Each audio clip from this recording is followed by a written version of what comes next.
Hello, traders. FX Pip Collector here. Today is Wednesday, October 8th, and this is my analysis for the pound US dollar, and we're on the daily time frame. So on the daily time frame, I'm definitely still very bearish overall. Now, I think that it is going to pop up based on the sort of time frames, and likely I think it's going to be an ABC correction to the downtrend. I still think this is likely a flat pattern, so maybe this is like a 1-2, and eventually it's going to make a wave 3, a wave 4, and a wave 5 of wave C. So this would be your A, your B, your C of a regular flat. So taking it down to the 1 hour time frame, it is definitely making a pretty impulsive move up at the 61% Fibonacci retracement of this whole move.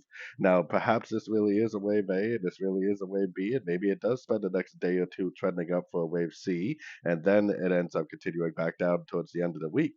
For me personally, I am definitely still going to be a little bit cautious about this analysis right here, just because the daily time frame is down. This possibly could just be like a bull trap, kind of like what happened yesterday. It might just go up and then make a lower high, and just keep on going down. So be very, very cautious with any bullish analysis, just because the daily time frame is definitely down. And when the daily is down and you come down to the 1 hour time frame and think that it's going to go up for a few days, oftentimes it's just a trap. And if you are focused on the higher time frame trend, you normally are going to be trading in the right direction.